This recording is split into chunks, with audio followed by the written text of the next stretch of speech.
Boop. Oh, we got the boop. All right, we got the boop. All right. Let's just end on a high note. We're done. And this was Phil and Chase Watch Everything. Thanks. Well, this is Phil and Chase Watch Everything. We're going to restart the whole episode. Oh. Okay. Take 2. Yeah, Phil and Chase Watch Everything. This is... week or episode 9. See, you do it every week. I can't tell. It's episode 9. In week 9. And, well, so it's, I don't know. I think so. Close enough. Relativity, we literally just dropped the last episode like 2 days ago, so. Yeah, well, then that would have been the week prior, so. Whatever. We're here to talk movies, not time. So it's episode 9. The calendar's man-made anyways. What are weeks? Yeah, this is a fun little week, I feel like, with the movies. Light, I suppose. Yeah.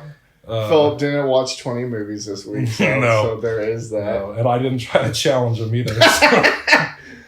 No one picked up that mantle and ran with it. We just kind of just said, hey, we're gonna take it easy. Yeah, take it easy. A little post-holiday. We're still stuffed from Thanksgiving 2 weeks ago.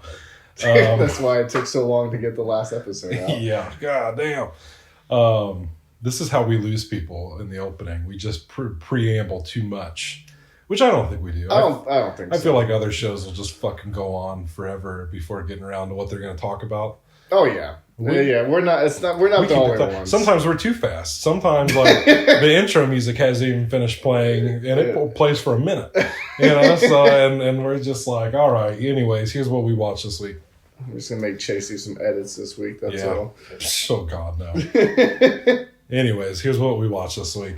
I feel like this week I did a lot of catching up on this year's movies. I feel like a lot of 2024 movies this week. Yeah. I guess I could say the same since we pretty much watched the same exact shit. same movies. Yeah. Should we you want to start with Agatha since you... We can. I think that's part of also the reason why I didn't watch as many movies, because I watched like 9 hours worth of TV shows. I do feel like that's typically the case. Like any time in my little movie log, any time that there's like a dip in movies, it's usually because I've gotten into a TV show. Yeah, you can't do both. No, you really can't. I mean, you can. You can, but that's a commitment. But then your friends, your family, everything will just be gone after that. Don't have a social life outside. Nothing but media. So. But yeah, we can get into Agatha. I guess initial thoughts. I enjoyed it. I did like it. And that's Agatha All Along. And that's it. And then it was over. No, I will say I wish there was more Aubrey Plaza. Yeah. That was, I was like, I really was digging her in the first episode. I'm like, oh yeah, Aubrey Plaza is a witch. I can get down on this. And then she didn't show up again for like 3 more episodes. And I'm like, and then she was just like popped up and was gone again. And then she popped up again and like towards like the end. And it's like, I'm death. I'm like, oh. Yeah, big I think that's some shit. that was like the one thing that got spoiled for me. While the show was airing. I mean, that's fine.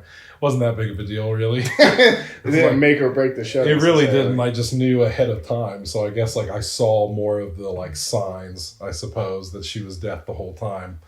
Yeah. There's a little bit of foreshadowing. Yeah, I can see where, like, if you didn't know that and you're watching the show and then, like, there's the reveal and then you went back the second time and watched it, you'd be like, oh. Well, see, the thing is, you didn't have to, because then they went through and showed you every fucking clip where it's like, oh, that makes sense then. True. I also enjoyed it as an initial thought. Yeah, did not care for the season finale. No. I'm gonna go ahead and just get that. I'm gonna rip that Band-Aid off right now. Just, I felt like, what was it, 9 episodes? I think so. Episode 8 was like the season finale, and then like season 9 was like an epilogue that was just not necessary. Not at all. Like, cause like the first half was just about the kid. Yeah. And well, I guess her kid, and then just stealing a bunch of witches' powers and how you would use the road as an excuse to... Eventually, not even at first. I guess I honestly feel like this episode, I wouldn't have cared so much if they didn't make it the season finale. You know what I mean? Like, if they had done this, even just flip-flopped them, you know what I mean? I felt like they could have at least opened up Agatha All Along with her kid and then taking the powers and then just go into it. For sure. Instead of like the weird jump that they just like jumped right into it. Yeah. With her being like the cop trying to solve the case. Still kind of doing like the WandaVision thing. Yeah. Yeah. Which I did crack up watching that because like I knew what was happening like immediately. And I had actually seen the show that they were parodying in that moment called Mayor of Easttown on HBO. Wow. I haven't seen the whole show, but I saw enough of it to know what they were doing in that moment. And then like the True Detective-esque like opening credits and stuff. I was like, I see what's happening here. I liked Wiccan. I liked his little introduction, Wanda's son. Yeah. Billy. I guess they haven't called him Wiccan yet. I guess he became more Wiccan there. William Maximoff. Yes. Teen. Billy. Anything but Wiccan. Or Billy Kaplan. But Billy Kaplan's dead, R.I.P. May God rest his soul. Yeah, I don't know. I feel like my biggest disappointment was, that finale. I enjoyed it. I really enjoyed it. I love witch stories. I loved the Coven. I really do feel like I was bummed that certain characters did get off so quick. Yeah. You know? Yeah. Especially the Asian chick. I can't remember what her name was. I want to say it's Lorna Wu, but I think that was her mom. Alice, maybe? I think it was Alice. Yeah, because Lorna was definitely her mom who like made The Road a popular song. Yeah. Or it was the most popular version of it, whatever the fuck. Right. The charm to help protect her. Spell. Yeah. Whatever. Which was cool. Yeah, she went too soon, I feel like. Well, Agatha's a bitch. So, we're just going to say that now. Well, we were 2 for 2 on, like, because that aired at the same time the Penguin was airing. So, like, every week I had both things to look forward to. And they were both shows that, like, put their foot down and said, no, these are villains. Like, they're bad guys, and that's what they are. And they didn't... Now, Agatha is a little looser because I do know in the comics she is kind of one of those characters that kind of flits back and forth between... Kind of like an anti-hero in a sense. Yeah, a little bit. Because I know she's like a mentor to, I think, Reed Richards' kids at some point in the Fantastic Four as a ghost. So, like, it wasn't surprising to me that she was a ghost by the end of this show. But yeah, I don't know, man, that finale just did not hit for me. And I was so shocked when I saw the internet being like, wow, well done. I'm like, really? Of all the things you guys bitch about, you're cool with this one. I was it's like someone like perfectly wrapped a Christmas present and then it's time to go to put the bow on it and then someone just tripped. And just fuck. Yeah. I don't know, man. Like I said, if it had been at any other point in the season, I feel like I would have felt different about it.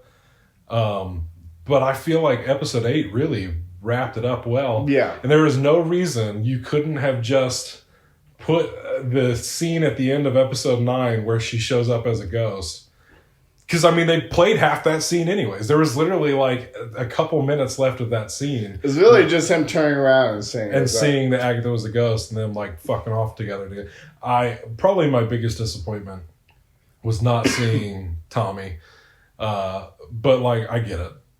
They're, setting things up for, like, either a second season or wherever they pick up that thread. Maybe they'll do, like, a Wiccan show. Yeah. Where it's all about... Something. Billy. Well, there is still a Vision show coming that's going to kind of round out this. Yeah, because he dipped out. Yeah, he's just out there. Not going to come back. Well, I guess he is going to come back, but he hasn't yet. Because it's going to round out this nice little trilogy with WandaVision and Agatha, and so I'd be curious to see how that all pans out. He blows up Westfield.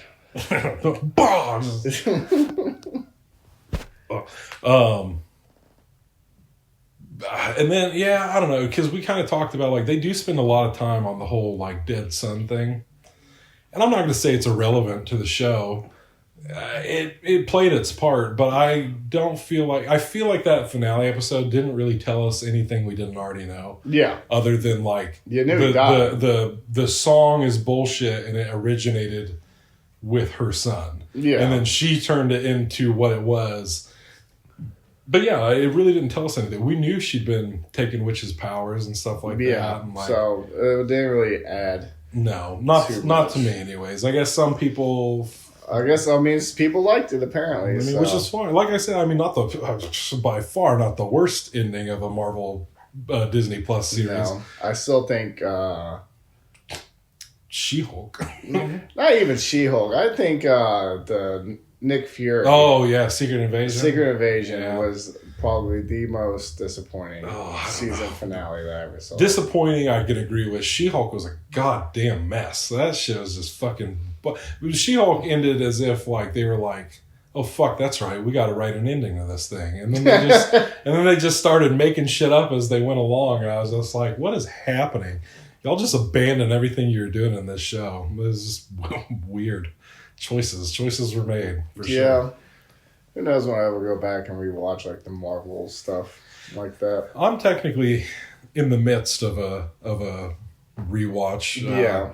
Belle, God bless her, has made it the farthest of any girl I've ever dated into this. And she's had the most work to do since it's so far into the Marvel universe, but she made it all the way through the Infinity Saga. We're into the multiverse stuff now. We just finished Eternals, so now we're on Doctor Strange too.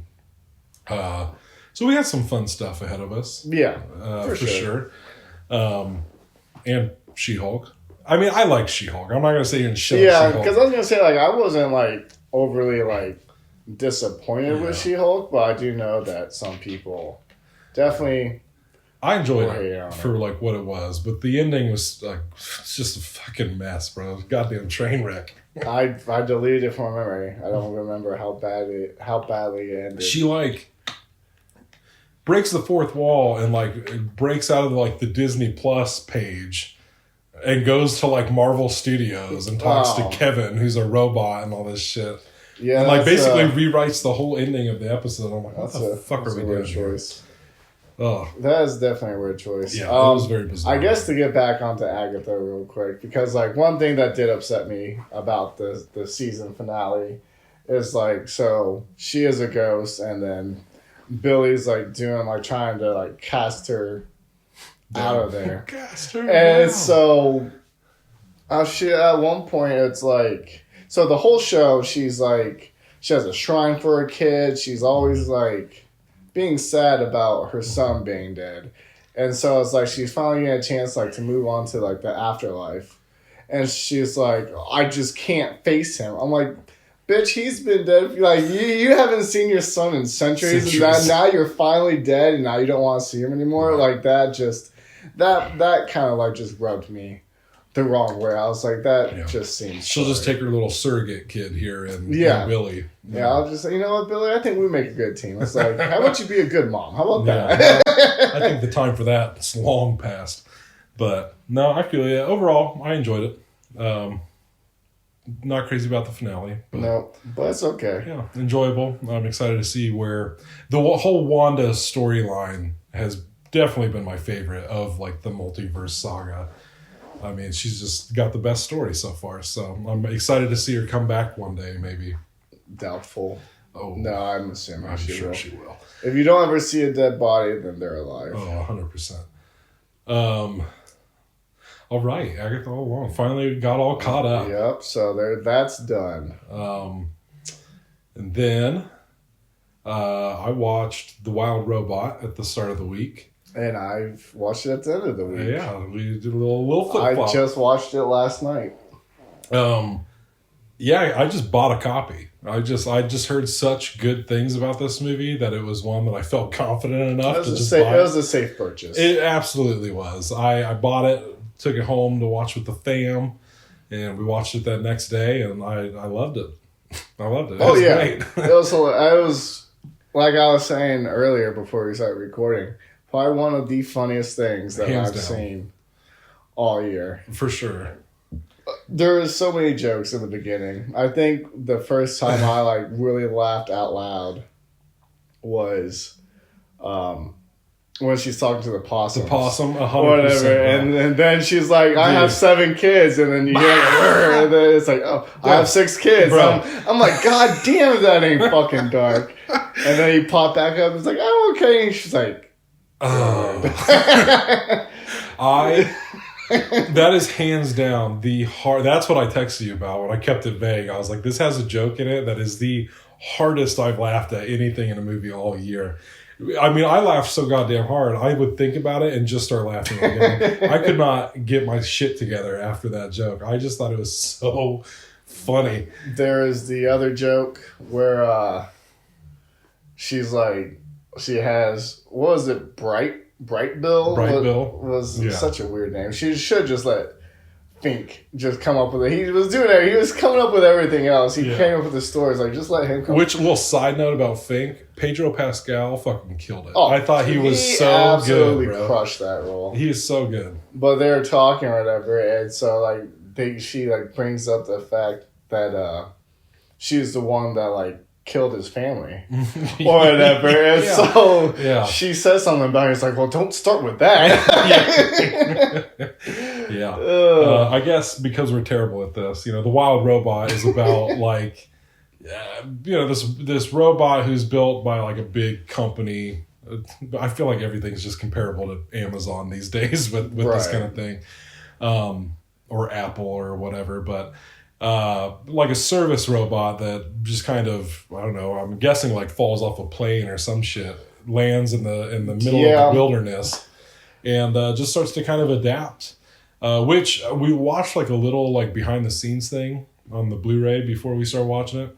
Nice. So it kind of brought my attention to this, but like in Lupita Nyong'o's performance as the robot, at the beginning of the movie, like her mannerisms and the way she talks is far more like robotic.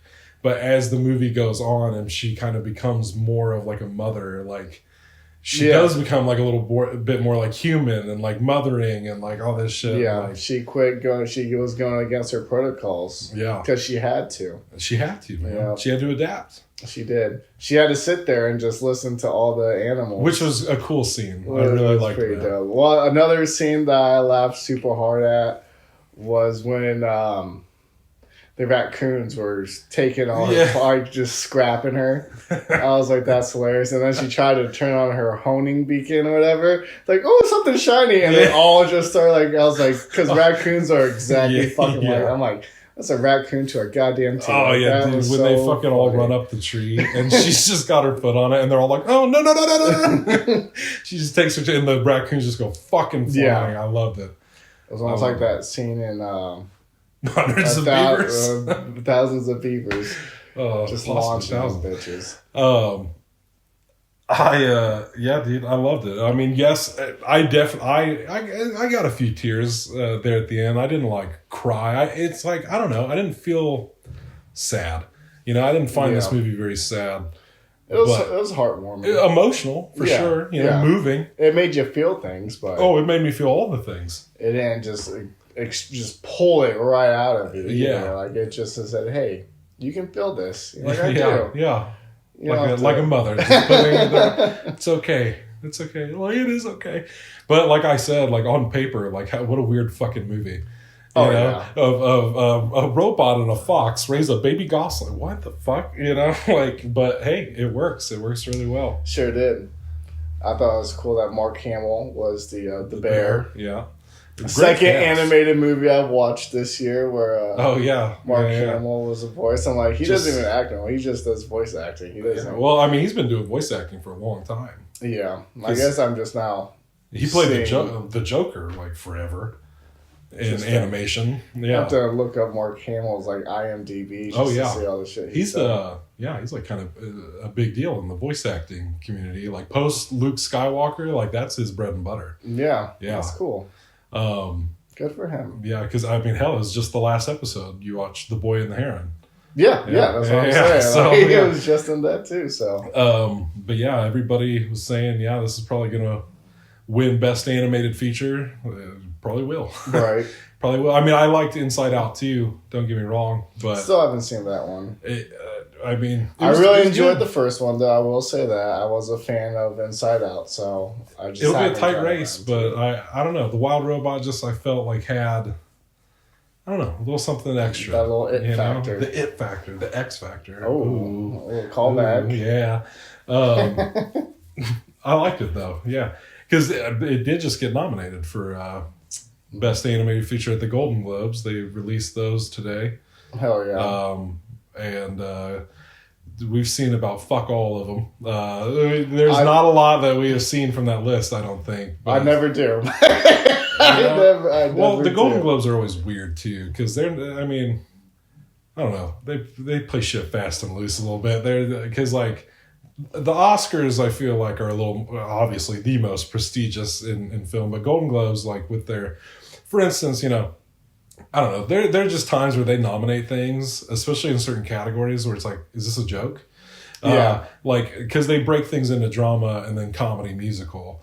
And like this year for Best Comedy Musical, almost all of them made sense, except for Challengers with Zendaya got nominated. And I was just like, weird. I didn't even think it was a comedy, let alone a musical. Right. So... I heard somebody being like, did I miss all the musical numbers in it? Was I just not finding it funny? Like, and, but yeah, no, but The Substance got nominated for comedy musical, which makes more sense because it was technically a dark comedy. I mean, it was a dark comedy, and there wasn't a musical. Well, no, it wasn't. Well, it doesn't have to be a musical. Oh, there's just they lump that in together. It's just comedies and musicals in one category. And now that is fucking weird. Weird, right? That is weird. Right. Why the two do not correlate? No.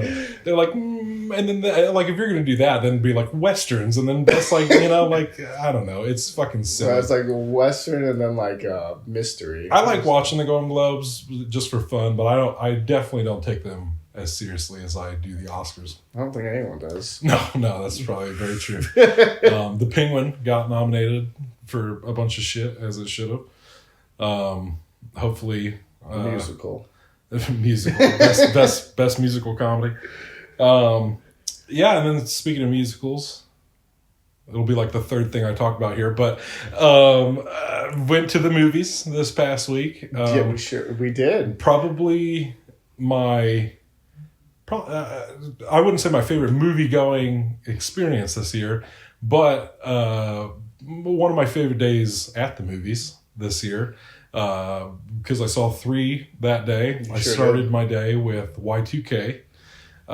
Directed by Kyle Mooney from Saturday Night Live, and I really enjoyed it. I really enjoyed that one. I know you haven't seen that one yet, so I can't really get too into it. We talked about it a little bit, though. Yeah, I like how committed to the era it was, and like I said, with it being like 1999 into 2000, banging soundtrack. That was almost guaranteed. Like the soundtrack's fantastic. Fred Durst playing himself in this movie was a lot of fun, especially just how they play on how people just fucking hate on Limp Bizkit, and how rap is like so divided. But then like there's a scene like later on in the movie where somebody dies and Fred Durst is like, I thought you hated me, and he's like, rap is rap. And like, you know, but it is a movie that it did keep me on my toes a little bit, and maybe that was just me. Maybe other people didn't see it this way. Maybe they found it very predictable. But just in the sense of like, you thought you knew who the people you were going to follow through this movie were going to be. You know, like when the party's happening right before like Y2K happens, you're like, oh, these are the characters that we're going to follow as the world ends and stuff. No. And who you're left with is just like, oh, this is our A-team. Okay, interesting. And just choices like that just kind of always made me think like, oh, where's this going? You know? And I don't know. Like, I don't think it's like the greatest movie I've ever seen, but I really did enjoy it. I got a little emotional at times. Like nice. I told you, I love a good best friend story, you know? So, you got to. Well, I guess you don't have to, but... It was good. And I also told you it fit the whole identity theme this year of just like being who you are. That has been a constant. That has been a thing that keeps popping up, so... Yeah, either that or I'm just reading too far into the movies this year. But everything you watch is identity based. All you could say that, especially this next movie. I saw Y2K, took a little break, ate a little Chinese food, went and picked up my buddy here, and definitely in my top now. If we're talking movie going experiences this year, definitely in my top 5. Top 5 movie experiences. Top 5 going to the movies experiences is seeing Werewolves with you. South Park might be number 1, but South Park was a really fun time. Easily, because you were there for at least 3 of my top 5. I was gonna say Deadpool and Wolverine. See, I want to say Deadpool and Wolverine was my number 5. I think I'd say us going to see South Park, Werewolves with you, seeing Exorcism of Jason Shep in the theater with you and Shep. We did do that, didn't we? And then Belle and I went to the drive-in and saw the double feature with Night of the Living Dead and Dawn of the Dead, the OGs. And that was awesome. And then, number 5, I'd either go with Deadpool and Wolverine with the boys, or when Belle and I saw Love Lies Bleeding. Just because, it was a wild movie. And Belle doesn't watch a lot of stuff like that. So she was kind of reeling from that experience. And it was fun. But, man, fucking Werewolves, bro. It was fun. I felt like I had mixed feelings about it a little bit, while we were watching it in theater. I didn't know whether to laugh with it or if I was laughing at it sometimes. I'm like, is this just silly, or is this supposed to be is it just me? Or is it supposed to be this silly? But yeah, I was here for it. There is definitely some things I did not care about. I guess for people, so people know, Werewolves is about a supermoon that comes around and changes everybody. Essentially 1 billion people. Yeah, I guess it was werewolves. the first year. Yeah. Yeah, over 1 billion people got turned into werewolves. 1 in 7 people got turned into werewolves. No, it just said over 1 billion people. It just said everybody had the... I guess I just did the math myself. I'm like, there's around 7 billion people, so 1 in 7. But still, so then the next year, another supermoon was coming around, so people were taking... Yeah, and what plays out is essentially what everybody keeps calling this movie is the Purge with werewolves, which is basically what it is. Because I did hear somebody point out that, again, very similar to The Purge, is the premise, the hook to this movie is baller. And that's what got people in theaters. A supermoon that turns just fucking everybody into werewolves? That's crazy. Oh, the one night a year where all crime is legal? That's crazy. But it's it's not the first year, and granted, The Purge went back to that, but man, I would have I get it. They didn't have the budget, because this was a low budget, indie movie that made outside of the studio system and stuff. There were 10 fucking producers on it, so. Because when we were watching the fucking, when the movie first started showing up, it's so-and-so production, so-and-so production, so-and-so production. So I was like, God enough damn. people were we're making this fucking werewolf movie. But Frank put up $1 million of his own. Frank broke open his piggy bank and everything. He'll take his Purge money and fucking put it into it. But man, as soon as the movie started and they were setting up that okay, this is year 2, which apparently was the original title of this movie, which okay, I can see why they changed it. I guess it was confusing for people. Yeah, I get that. Is this a sequel to year 1? That's exactly that's what people kept saying. They thought it was a sequel to something, so they changed it to Werewolves. But man, that opening scene when they're explaining that first year, I'm like, well, fuck, I kind of want to see that movie. I get that you probably don't have the budget for that movie, but I mean, just being out and about, and then motherfuckers just start turning into werewolves because now they're prepared. Which you follow someone who works a night shift. What the fuck? That'd just be wild. You're just at a restaurant or something, sitting outside, and fucking somebody just turns into a fucking werewolf all around. I'm what the fuck is going on? But I mean, in a word, it's fun. It is just a fun fucking movie.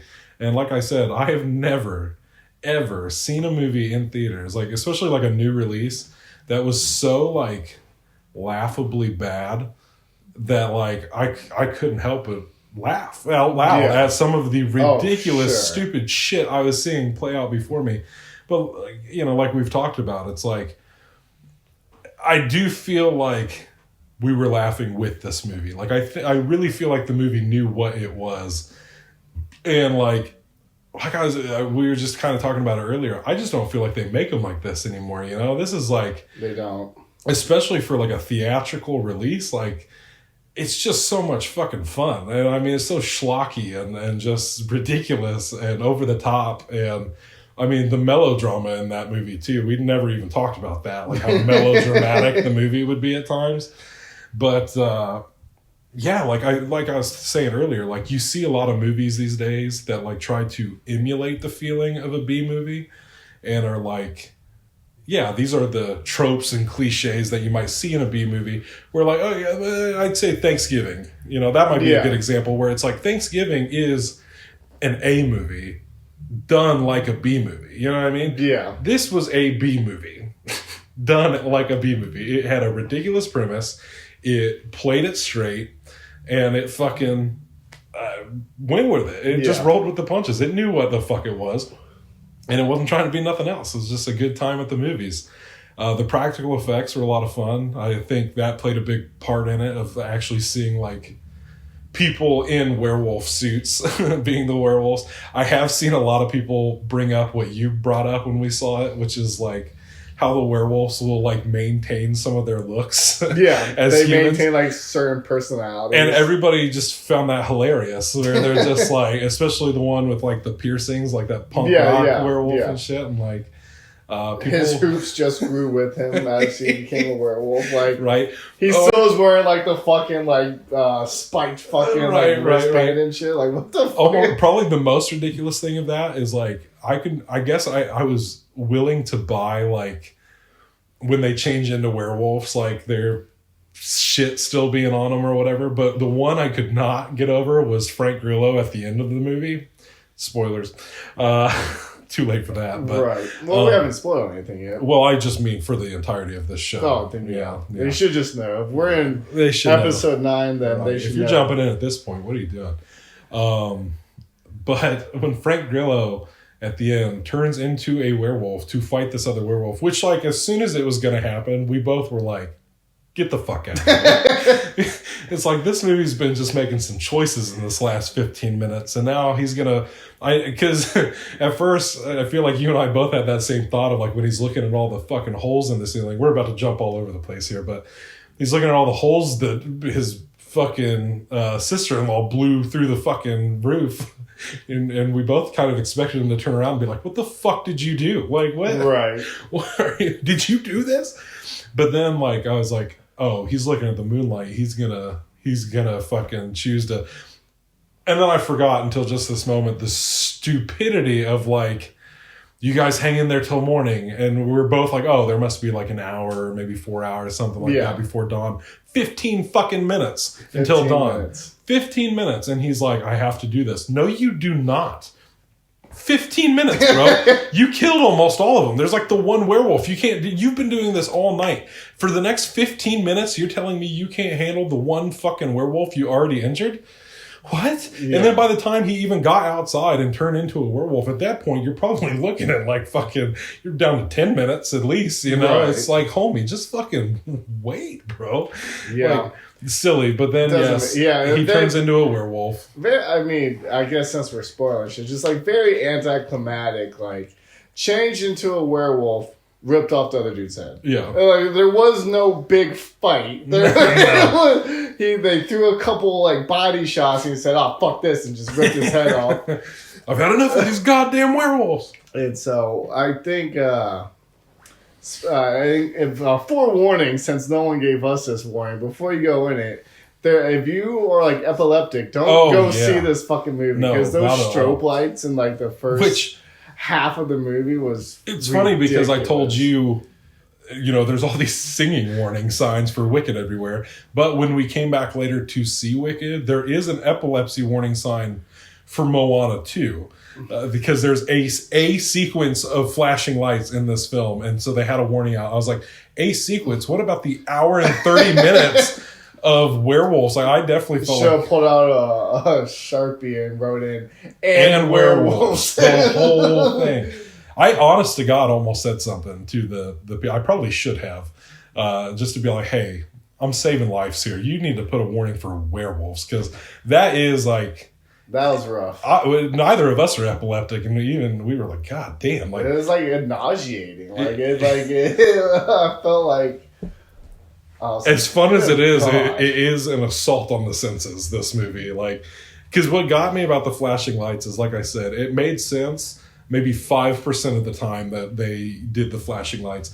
What would always fuck me up is like they'd go to a place where the lights were perfectly fine, and then all of a sudden, one thing would happen and all the lights just started flashing, and I'm just like, what is with the wiring in this town? Like, I don't understand, man. So, like, another point that I would like to bring up, and I don't think I even brought this up to you. So he's like, his brother died. I'm assuming what took place last year. That's what it sounded like. Yeah, he was like a first responder. Yeah, and so he's like. And he's like getting ready to leave. Like, it's about to go down. He's like, I have to go do this thing. He's like, they don't need me. I'll just stay. And he's like the lead guy on like how to cure the fucking werewolves. It's like, it's not like he's just going into war. Like, he is like doing something that could like drastically change the outcome for the world. It's like, that's just a formality. They don't really need me there. He's like, and here's my head guy. It's like, You didn't think you needed to go with?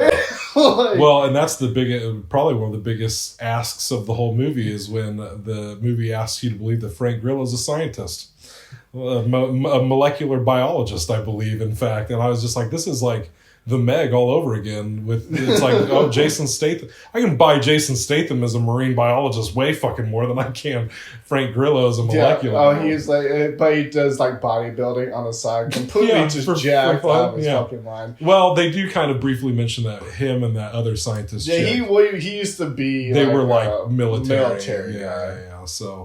I wonder if... Also, one of the dumbest deaths was hers. Fights for her life. Like, this whole time. Like, goes through this whole fucking process of, like, I have a theory. And it was just funny enough. It's like, I have a theory. And I'm going to start saying that from now on when I make bad decisions. When somebody's like, what are you doing? That's all I'm saying. If I'm there, I'll give you that smile. I'm just like, I have a theory.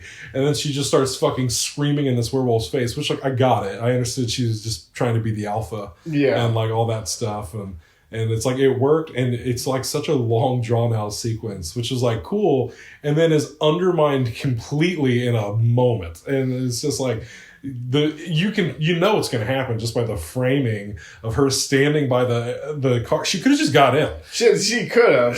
She could have smiled as she got in the car. Because she just stops at the door, just gives that smile, and then the werewolf hand comes down, picks her up, and takes her away. To which I lean over to you, and I'm like, "Can they fucking fly now?"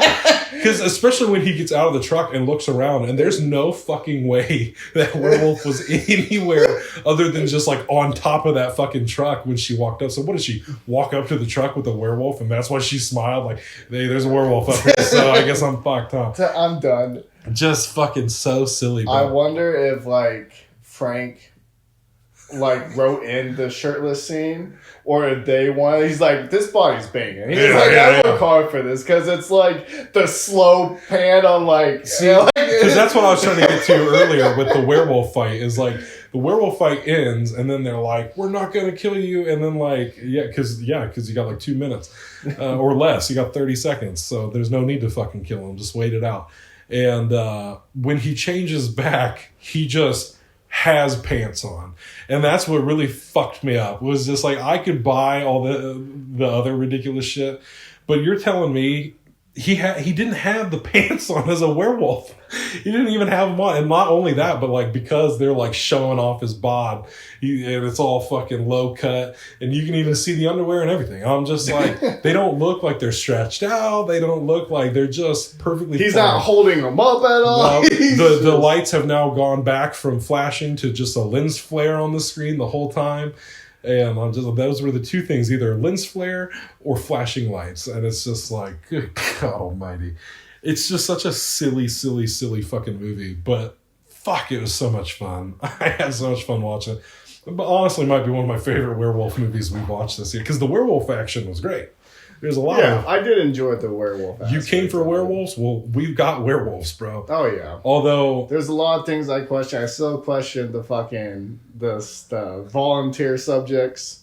Yeah, who clearly didn't want to be fixed. Right. I was like, what the fuck? I will say my least favorite, like, shot that they did was when they, like, had the helmets on, and so it's just, like...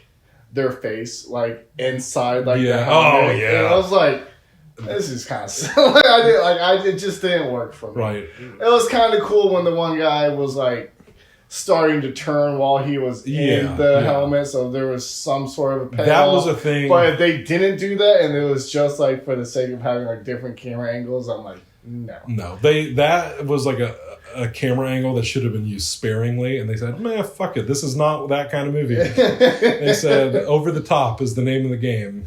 Fucking just ramp everything up.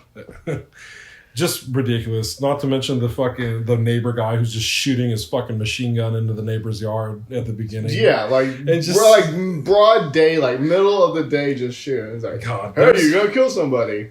Puts on the fucking bulletproof vest, still wears it as a wolf. Which I couldn't get over it. I really couldn't. The wolf killer vest. Yeah. Probably the most jokes I made was about that wolf killer vest the whole time. I mean, I got it. It was funny, but like he would have busted the fuck out of that thing. This supermoon apparently affects fabrics and earrings as well. But yeah, what a fucking batshit crazy movie. Fun, go see it. Fun, for real though. Like, it should support indie filmmaking. Get out there. Apparently people have been loving it, which I've loved to see. I've loved to see that everybody's having such a good time with this movie. Who knew people wanted werewolves? You can tell that the people who didn't like this movie are the people who are taking it way too fucking seriously. They're just like missing the mark completely. I don't know how you can take that movie seriously. No shit. Okay, I have 4 shells left. Bitch, who are you talking to? We could go on and on. We probably could have just done a whole episode just on werewolves. With a complete breakdown of werewolves. Oh, man. But let's move on. So, after Werewolves, left, took a little break, took you home, came back and saw Wicked, Part 1. It was all right. Is it Part 1? What? Honestly, some people didn't know that. A lot of people don't know that, including one guy in our theater, which I was like, he didn't know. He said, what the fuck? I've been to enough Part 1s that don't get marketed as Part 1s now to know that audiences don't like that. Just tell me it's a Part 1. You know what I mean? Like, don't surprise me. For real, people don't like that. Like, so I don't understand why movies are now like, hey, you know what would put asses in seats if we don't tell people this? Because then people leave being like, that movie was bullshit because it's just up, and there's no finale because it's just half of a movie. Right. You know? And so when that to be continued hits at the end, fucking, there was this one guy in the audience who just out loud was like, what? Because I thought we were here for 2 more hours. But he's like, I saw the play. I know there's more. But no, see, I've never seen the play. I've never read the book. I did listen to like the soundtrack to the play, but even then, like I didn't really. I'd never heard any of the music until like this movie came out, and I heard "Defying Gravity" everywhere. It was hard not to hear that song, so I'm like, okay, I get it. People like this song in particular. But my girlfriend and her mom, they had seen the play. They are big fans of the play, so they were really excited about that. This was her mom's second time seeing it. She was so impatient, she just went without us the first time. Yeah, because you asked if I wanted to see it, but I know my mom and my sister wanted to go see it with me. My mom was upset at me she's like, I never want to go to the movies. The one time I want to go see something, you see it without me. I was like, if I won't go twice. Right, yeah. But all in all, like, I have nothing to compare it to. I will say, kind of similar to the year that Fury Road got nominated for a billion Oscars. All it won that year, I mean, it won a lot of awards, but it was all the technical stuff, right, which it was well deserved. And I kind of feel the same way about Wicked. I do not think it's best picture of the year by any stretch of the imagination. But like, as far as the technical stuff goes, it's a brilliantly made movie. I mean, very well made, very well shot, very well put together. The sound, the music, I mean, it's all really, really great. But yeah, I don't know. I thought it was good, but not great, in my opinion. I wasn't as into it, I guess, as other people were. And I mean, I like musicals and stuff. I don't know. Yeah, I'll be curious to see it, because I did enjoy like listening to the soundtrack when it came out. Like, my family did play it a lot, so it'd be cool to go back and see it on the big screen. Yeah, it might be. Well, we did see it in IMAX, and I always say that like row J or K is like the optimal in the middle. Always. We were at that row, it was row G. That's like just that very first one once you come up the steps, which that's what I thought. But because we were right in the middle. As long as you're in the middle. We were right in the middle, and I was like, because Belle looks at me, and like when the thing started up, she looks at me with like wide eyes like a child, and she's like, this is the best seat in the house. She's like, I feel like I'm a part of the movie now, like just like the slogan says. You can see a movie or experience or be a part of one. And I mean, I agreed with her. I mean, that was definitely like, if you want to feel like you can't escape that screen, that's the spot right there, because it really is. It's just, you're in it, bro. Peripherals and everything. Oh yeah, and I do feel like part of it was because like it was very overhyped before going in to see it. And Belle attributed that to like people who liked the musical. But I was like, no, not just that. I mean, I'm seeing everybody, even people I wouldn't expect to like this movie being like, this movie was phenomenal. So that kind of probably factored into why I was like, right, wasn't that phenomenal? Like, I mean, it was fantastic. Don't get me wrong, but it didn't like, I didn't leave there like, wow, that was best picture of the year. I genuinely still feel like the only movie I had that feeling with this year was Dune 2. I will always. And that's crazy, because that was back in March, and like nothing has topped that. Here we are, almost at the end of the year. I don't think I've ever been to a movie like a month after it's been out in theaters, and it still gets like a standing ovation from people.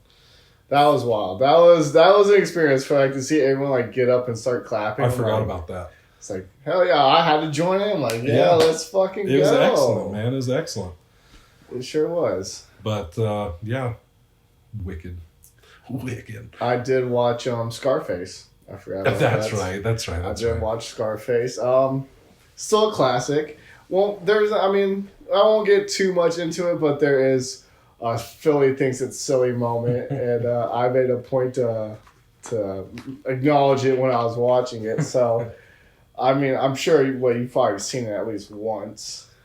I did. It's honestly one I need to rewatch, because like the one time I've ever seen Scarface, I watched it on like my laptop or like an iPhone or something, right, like in the back of a car, like at one of my sister's softball games or something. Like I was just like in the car just watching it. I feel you. But regardless of the fact, I mean, because it's like it happens like in the beginning of the movie, so it's like within probably like the first 15 minutes, like they're at like the fucking like camp or whatever, like when they first get to like America. Yeah. And so apparently they get hired to like do this hit or whatever. And so shit's going down, and you see this guy trying to get the fuck out of there. So he's like getting his stuff, and because he was like up there on like Castro's like team or whatever. Yeah. He was like a big player. And so he's like going around getting all his stuff. and all these Cubans start like singing to him or whatever, but like in a menacing way. And so like so it's like you can tell that like something's about to happen. And I swear he had like no sense of urgency whatsoever. So like you see like a dude pulls out a knife and he's just like walking out of there. He's not like trying to run, nothing. He's just like, as this guy's like walking behind him like with a knife, like Revenga, whatever the fuck they're saying. He's just walking the whole time. Not even like a quick step, like just straight. I was like, no, like I said, if someone is like chasing me with a knife, essentially, because they were both just walking, I was like, I'm running out that back. If someone pulls a knife on me, I'm running. I am out of there. What was that quote from The Irishman? Right. If they have a gun, charge or they have a knife, run away. You run away. Al Pacino said it too. Let's take your own goddamn advice. So I just thought that was really funny. I was like, God, that's silly. Yeah. But still a good movie. It's a classic. Rewatch. And then you also watched Paul Blart Mall Cop. I did watch Paul Blart Mall Cop and haven't seen it since 2009. It did get a few laughs out of me. I was like, no, that's funny. And then sometimes I'm like, yeah, that's silly. Just like I thought the first time I watched it. It is fitting, though, that, like, I watched it coincidentally in December because, like, the bank robbers, all their code names were, like, the different reindeer. Oh, that's funny. So I was like, that's interesting. Like, Rudolph, Cupid, all that kind of shit. I was like, well, fits in with the season, so it's not going to become, like, a yearly must-watch in December by any means, but yeah, I mean, but it was a fun coincidence. That's 2009, and I still haven't seen it since. I've never felt the need to see it. I never saw the second one. I might have. I'm not sure if I'm being honest. But fucking Paul Blart Mall Cop. What else? I watched the Guardians of the Galaxy holiday special last night. Nice. That's become a staple every year. Oh, that's the one like with Kevin Bacon and stuff. Yep. I did see that one. I think the year it came out. Yeah. Last year, 2 years ago? Yeah, probably, I think 2 years ago. Sounds about right. But I love watching it every year. Especially our household likes the old Guardians and whatnot. I swear, old James Gunn, he be getting me, bro. Like, there has not been a Guardians of the Galaxy thing that I did not cry at. Like, every single one of the first one. Always making you cry. The first one was literally in the opening moments when his mom passes away. I cried. And then I get a little emotional at the end when Groot, like, kind of sacrifices himself for everybody. The second one, I feel like not the first time I saw it, but other times I've seen it since. Like, a lot of the father-son stuff. Like, it's a very emotional one, that second one. The third one made me bawl like a little bitch from start to finish. I was just so teary-eyed that whole goddamn movie. I think I cried at least once during, like, I was just emotional, I guess, because, I mean, it was that feeling of, like, I felt like I'd been through so much with these characters because I was such a huge fan of that first Guardians movie. You sure were. And that was the shit out of it. I did too, bro. And that was, 9-10 years of like this journey with these characters. Yeah, and we've been through so much. We had Infinity War, Endgame, all that shit. Like, so then like the holiday special, the ending always makes me cry when like Peter's coming out and they're turning on all the lights and everything, and it's like they did all this for him, and then like when Mantis confesses to being his sister and stuff, and he's like, Mantis, that's the best Christmas gift I could have got, and I'm just like, God damn it, James Gunn, why do you do this to me, bro? Like, you got me. James Gunn, man, I think he's phenomenal. Especially as a writer, like, because I've seen him saying that a lot lately with like now that his DCU just started with Creature Commandos, which I watched the first 2 episodes of that, but I'm sure we'll get into that once it's all wrapped up. But he was saying recently, like, the big important thing to him running DC is like the scripts. He's like, if the scripts aren't good, he's like, I'm not trying to greenlight stuff just to get stuff out, like kind of how Marvel be doing shit. He's like, solid scripts is where it's at, and I'm like, I love to hear it. But yeah, always a fan. I love Kevin Bacon in that. I love that, like, the holiday special is like a little Drax and Mantis story. Like, I feel like they got their time to shine in that when all the other Guardians get all their other moments and all sorts of other shit. So it's just is nice. Yeah, I love it. What else? Beetlejuice. I think that's the only other thing. If I'm not mistaken. God, I think it is. I think so. I think Beetlejuice might be it. I guess the leftovers from last week, fitting because it was Thanksgiving. Yeah. Twisters. I did watch Twisters. Yeah. Technically, I didn't watch like the last 10 minutes because I left. I had, I guess, more pressing things to do. But my mom told me what happened. I was like, yeah, that's kind of what I figured would have happened. But it was, I mean, I enjoyed it. I thought it was alright. It wasn't like anything like mind blowing. It's like it's a movie about a team of storm chasers chasing storms. Twister. Like it stuck to the story. It's Twister now with 50% more twisters. You know. It's just Oklahoma has a lot of them, so it was fitting. So I liked it. I saw it in the IMAX when it came out.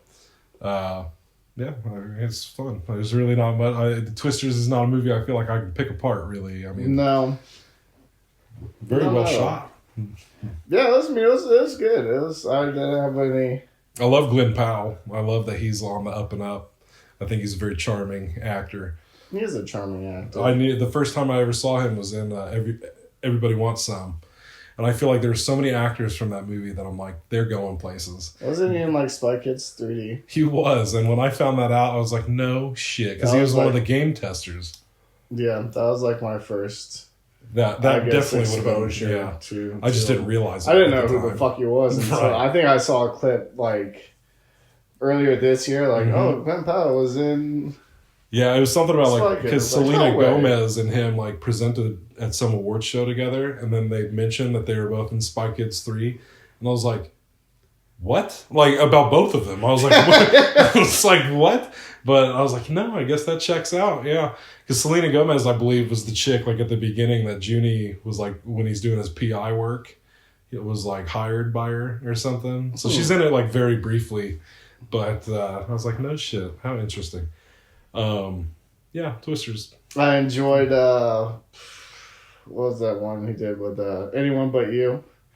So I haven't seen it. With Sydney Sweeney. That was a good one. That was a nice little rom-com. Love me some rom-com. Yeah. So he's in another rom-com on Netflix called Set It Up. Pete Davidson's in that one too. Funny. I like that one. That was another good little rom-com. I saw a clip from it, but I did not actually watch it. That's a good one. Yeah. Yeah, so I guess Beetlejuice. Beetlejuice. I wish I would have. Not to say like I've never seen the first one. No, I feel you. But I watched it when it was like on like TV. So, and I was little. Yeah. I was young. So it definitely creeped me out a lot more. So like it'd be interesting to obviously go back now and rewatch it, but it was kind of like a last second watch. Like I watched it. I was like, oh well, I'll watch it too just so we could talk about it. So I went into the second one kind of just like almost like on a clean slate. I feel you. Pretty much. So, I mean, I enjoyed it. I laughed. Yeah. Especially like in the beginning more so than towards the end, I feel like. But the one scene that I really thought was funny is when she was talking about how her husband died or whatever. And it's like the claymation of him coming back from like the bird watching expedition or whatever, and so the plane crashes. Like, oh my god! So that's his worst fear. It was his worst fear, and so like so he drowned. Like, well, no, not exactly. No, he survived the crash. the shark comes and just like fucking eats him, and then it shows him later, like because like the mom accidentally died because she got which I thought was hilarious. The snakes or whatever, and then funny. Like when it showed them meeting up in the train, Like it's just. She's like, look what happened to me. It's just like she's talking to a torso. Like his whole like head and like half his torso is missing. It's just like a huge squirting blood up. On her. Huge. She's got some snake bites on her neck. Just so that one did get me. Actually, a fun fact about that is the actor that like played that dad apparently is one of the actors who he's been accused of a lot of shit. And that's why they did all of that, was to not have him in the movie, but to like have the character Actually, in it. You know what? I did hear about that. Yeah, so that's why they did the claymation when he was alive, and then like for the rest of the movie, he's just half of a fucking body. Yeah, so that one shot. I think the only time you actually see the actor is on his tombstone. So it's just like clever. That's a nice workaround, I think. Yeah, because I was talking with a buddy about that. And we got to talking about just like celebrities who've been done fuck shit, done some less than savory things, I suppose. I didn't know Danny DeVito was going to be in it. That was a nice surprise. I enjoy that Danny DeVito still be fucking doing shit. Yeah, like obviously, like I know he just turned 80, I think. He's an old ass motherfucker. Yeah, and he looks it. But because like I saw him, obviously like when he was doing like the whole It's Always Sunny and stuff like that. Yeah. Like it kind of like was almost like a revival to his career in a sense, a little bit. I feel like, so it was just cool. I was like, Danny DeVito, look at you go. Well, him and Tim Burton have always been pretty tight. I mean, because he played the Penguin back in the day in Batman Returns. It. Oh, you never saw the OG Batmans? No. Yeah. I watched one with Michael Keaton. Well, one of them was the first one with Jack Nicholson as the Joker. Then the second one was with Danny DeVito as the Penguin and Michelle Pfeiffer. Then I watched the first one with Jack Nicholson. Gotcha. Well, hey, 'tis the season. Batman Returns is a Christmas movie, so. Well, hey, it's Christmas time. There you go. And then he was in a few things with Tim Burton. I think he was in one of my favorites. He was in Mars Attacks.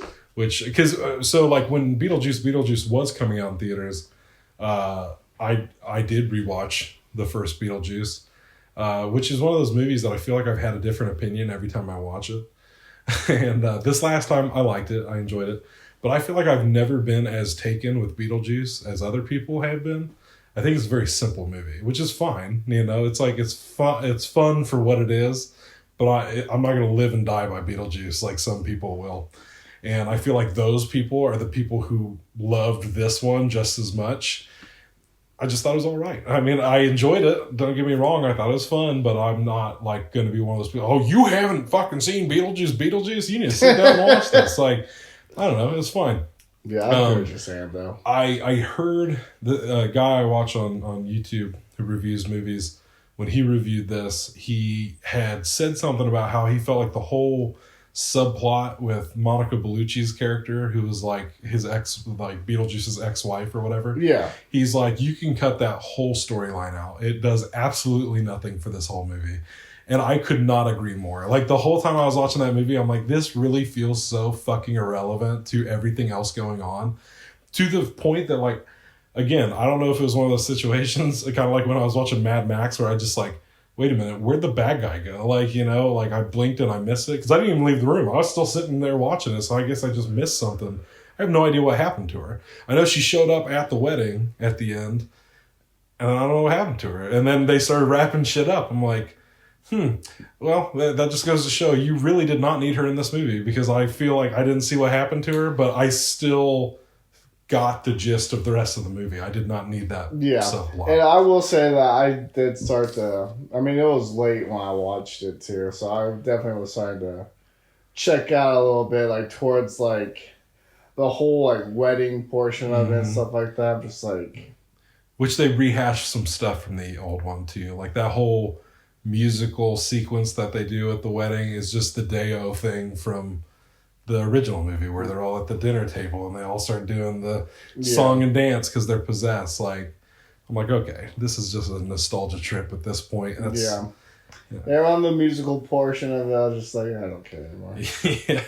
Yeah, I thought it was Your fun. contract's null and void. I was like, oh, and then they got rid of Beetlejuice, and then the movie was over. Yep.